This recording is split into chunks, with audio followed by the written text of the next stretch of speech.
North east के लगभग सभी स्टेट हमने गया।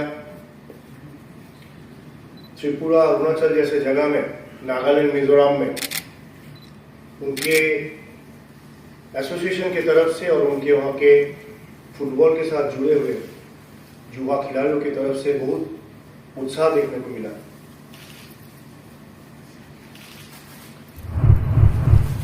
झारखंड में जहाँ इतने सारे प्रतिभाएं हैं, विशेषकर महिला फुटबॉल के लिए,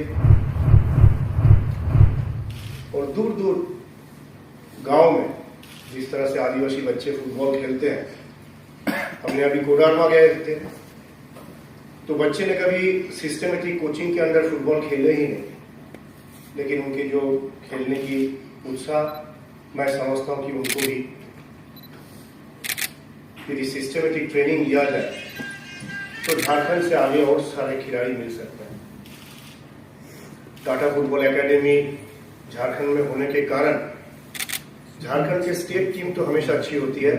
लेकिन उसमें टीएफए की भूमिका अधिक होता है, ऐसा नहीं कि झारखंड प्रदेश के बच्चों की। तो मैं समझता हूँ कि टीएफए के अलावा भी झारखंड में फुटबॉल कर सकते हैं। उसी तरह हमने गुजरात, जो कि फुटबॉल में इतने सारे उनकी इतिहास नहीं है, लेकिन इन दिनों में इंफ्रास्ट्रक्चर और उनके स्पोर्ट्स नीति और जिस तरह से मान लीजिए आगे वहाँ पे ओलंपिक कराने जैसे भी ऐसे सपने देखे जा रहे हैं, तो हमने सोचा कि समझा गुजरात में भी फुटबॉल की बहुत संभावना है। दिल्ली में एक समय डूरांड डीसीएम हुआ करता था और देखा जाए तो बहुत सारे फुटबॉल क्लब जो है कब उस सर्दी के समय, इस समय लगभग डूरांड खेलने आएंगे, जिस तरह से क्लब का टारगेट हुआ करता था खिलाड़ियों को। लेकिन कुछ कारणवश दिल्ली के जो फुटबॉल की जो लोकप्रियता थी धीरे धीरे धीरे धीरे घटते गए। लेकिन एक कैपिटल शहर में यदि फुटबॉल ना हो तो फिर वो फुटबॉल इंटरनेशनल नहीं बन सकता। आज कोई भी इंटरनेशनल गेस्ट जब एक कैपिटल शहर में आते हैं तो डेफिनेटली उस शहर का भी भूमिका रहता है देश को रिप्रेजेंट करने की। तो मैं समझता हूँ कि दिल्ली में फुटबॉल की बहुत ही संभावना है और इसकी हमें भी जरूरत है कि दिल्ली फुटबॉल में अच्छे है। उसी तरह मान लीजिए गुजरात के सूरत जैसा शहर में और कोस्टल बेल्ट जो अंडमान लक्षद्वीप ऐसे जगह हो गया, जहां किस तरह से हमने बीच सॉकर को उस कंपटीशन को वहां कर सके, तो जहां मेन स्ट्रीम में फुटबॉल नहीं खेलते उस जोन के लोग बीच सॉकर के माध्यम से फुटबॉल के साथ जुड़े। जब हमने झारखंड की बात की, वहां पे खेलगांव बोल के जगह है, आपने भी बहुतों ने गए होंगे वहां पर। 2012 नेशनल गेम्स के समय एक इंटरनेशनल स्टैंडर्ड के इंफ्रास्ट्रक्चर बना हुआ था वहां से, लेकिन बाद में उसकी जो सदुपयोग होना है वो हो नहीं पाया। तो हमने सोचा क्यों ना वहां के जो इंडोर स्टेडियम्स हैं और वहां पर हमने एक डेडिकेटेड फुटबॉल चैंपियनशिप करें, तो उनकी इंफ्रास्ट्रक्चर की भी डेवलपमेंट और यूटिलाइजेशन होता है और हमारे लिए भी नया नया पॉकेट्स खुलता है। जो भारत में मान लीजिए जो नॉन पॉकेट्स है, पश्चिम बंगाल, केरला, गोवा, मणिपुर, ऐसा नॉन पॉकेट्स के बाहर भी फुटबॉल बहुत फुटबॉल है, लेकिन शायद हमने वहां पहुंचने का प्रयास नहीं किया इससे पहले। तो हमें लगा कि बोरोलैंड, असम के एक छोटा सा ऑटोनोमस काउंसिल बोरोलैंड, कोकराझार जिला में, वहां मैंने एक 6 काउंसिल का इंटर काउंसिल चैंपियनशिप देखने गया और वहां उन बच्चों की अर्ली 20s युवा खिलाड़ी की जो मैंने एंड्योरेंस और उत्साह देखा, वहां के जो भीड़ मैंने देखी, जो लोकप्रियता देखा, तो मुझे लगा कि इतने छोटे छोटे पॉकेट्स में भी फुटबॉल की स्कोप है। हमने इस 125 दिनों में शायद ही कोई ऐसा जगह रह गया हो जहां फुटबॉल होता हो और हम नहीं पहुंचे।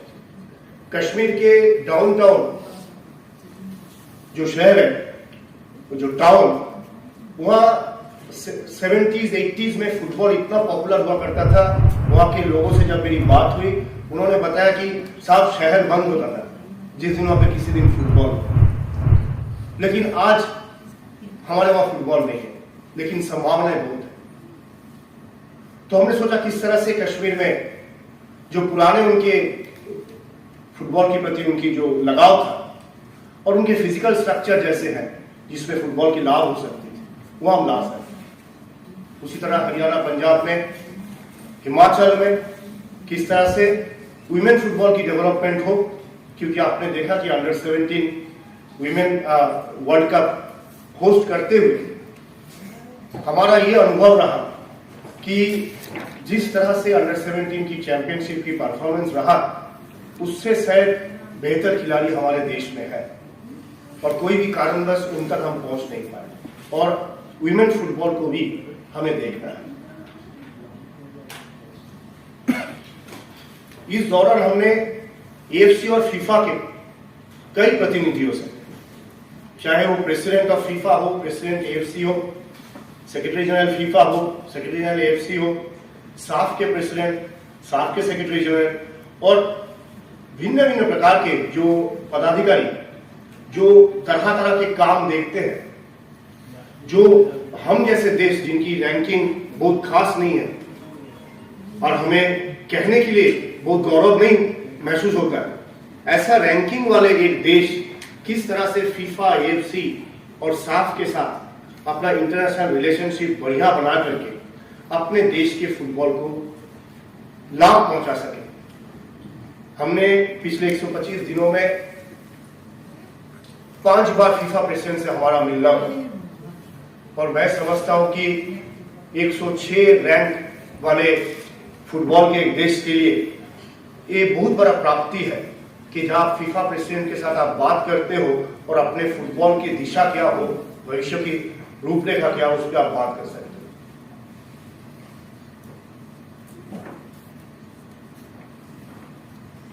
जब 2 सितंबर को हम आए थे तो एक मेरी बात कई लोगों ने उस पर चर्चा किया था कि हम यहां पर ऐसा कोई शॉर्ट टर्म या कोई भी बिना सोचे ऐसा नहीं कह देंगे जिसपे सपना बेचने वाला लगे। We are not going to sell dreams, ऐसा मैं बहुत सारे हेडलाइंस बना था कि कोई भी फेडरेशन के, फुटबॉल फेडरेशन के हमारे जो पिछले प्रेसिडेंट आए या पिछले कमिटीज आई, हमेशा एक टर्म आगे का या 2 टर्म आगे का वर्ल्ड कप की तारीख बता करके बोल देते थे कि भारत जो है फलाना वर्ल्ड कप में वर्ल्ड कप खेलेगी। तो हमने सोचा कि ऐसा कहना शायद हमारे लिए 2026 या 30 में वर्ल्ड कप खेलेंगे। हम ऐसा नहीं कहेंगे कि खेलेंगे, लेकिन खेलने की प्रयास और सपना हमारा नहीं है, ये भी नहीं है। तो इस रोड मैप में उस विषय को भी लाया गया है कि भारत, इसमें 11 पॉइंट्स है, 11 विषय है जो आपके सामने रखा जाएगा। इसमें गवर्नेंस है, इंफ्रास्ट्रक्चर है, digital transformation, referring, club, grassroot, talent identification and development, coach education, competition, marketing and commercialisation और नेशनल गेम। ये 11 विषय पर हमारी टीम इस पे बहुत समय दे करके कि हमारे एसेट क्या है, हम कहां तक पहुंच सकते हैं, हमारे चैलेंजेस क्या है, इसको देख करके एक शॉर्ट टर्म और एक लॉन्ग टर्म हमने टारगेट बनाया। शॉर्ट टर्म क्या है, 2026, जो कि हमारा पहली ये जो इस कार्यकाल जो है उस कार्यकाल का 4 साल जो है 2026, हम फुटबॉल को, भारत के फुटबॉल को कहां तक ले जाना चाहते हैं और कहां तक ले पा रहे। दूसरा क्या है, बीच में 2037-2036 में फुटबॉल फेडरेशन का भी 100 साल होना है। तो क्या उस तक का हमारा टारगेट क्या है, हम अपने देश को या विश्व को क्या बताना चाहते हैं 100 साल से एक फेडरेशन की अस्तित्व है और उसने क्या देश के फुटबॉल के लिए किया। और आगे 2047 जिसमें भारत अपने 100 साल आजादी की मनाएगी, तो उसमें भी भारत के फुटबॉल के उस समय की अवस्थान भूमिका क्या होगी। अभी ऐसा जरूरी नहीं है, और हम जानते हैं कि इस 2047 में हमारे इस कमेटी के कोई भी नहीं रहेंगे और ना ही शायद 2037 में हो, लेकिन हम जब तक एक न्यू नहीं डालेंगे, जब तक एक पॉलिसी नहीं बनेगी, आगे चल के जिस व्यक्ति इस चेयर पे बैठे या जिस कमेटी के हाथ में इसको चलाने की शासनभार हो, यदि हम एक नींव डाल के जाते हैं देश के हित में, जो कि देश के फुटबॉल के लिए अच्छा हो, कि हाँ ठीक है ये करने से भारत के फुटबॉल के लिए अच्छा होगा, तो कोई भी उस पॉलिसी को आगे ले जा सकता है। तो हमने ऐसा सोच करके कि एक देश की फुटबॉल पॉलिसी हो, देश की एक फुटबॉल फिलोसफी हो, ना कि कोई भी एक फॉरेन कोच आ जाए और हमारा फिलोसफी उसी देश की तरह हो जाए। जब नेशनल टीम के कोई ब्रिटिश कोच हो और ब्रिटिश कोच ने जो बोले तो ही है भारत के फुटबॉल की भविष्य, और उसी तरह से चलना है। और यदि पोर्तुगीज कोच हो जाए या ब्राजीलियन कोच हो जाए, फिर उसी की तरह हमारा फिलोसफी बदल जाए। हम एक देश ऐसा है कि देश की अपनी एक फिलोसफी हो, और जो भी कोच सपोर्ट स्टाफ आए उस फिलोसफी को देखते, उस दर्शन को देखते, उस शक्ति और कमजोरी को देखते हुए वो फुटबॉल को आगे ले जाने के प्रयास करें। तो हम एक अपना जो हमारा खुद का एक आइडेंटिटी वो पहले बने, और उस आइडेंटिटी को किस तरह से मोल्ड करके आगे ले सकते हैं उसको देखना है। तो मैं चाहूंगा कि एक लंबा है, 94 स्लाइड्स है, लेकिन आपके पास इतना समय और धैर्य दोनों नहीं होगा कितने लंबा आप देखें, तो हमने एकदम शॉर्ट, ताकि आपको इसकी जो डिटेल पॉइंट्स, बुलेट पॉइंट्स आपको समझ में आए। सेक्रेटरी जनरल आपके सामने प्रेजेंट करेंगे, और आगे जो डिटेल 94 की स्लाइड है वो आपको दे दिया जाएगा। आप अपने समय के अनुसार, अनुकूलता के अनुसार देख सकते हैं कि हमने कहाँ इस पे समय लगाया, कहाँ मेहनत किया, और आपके भी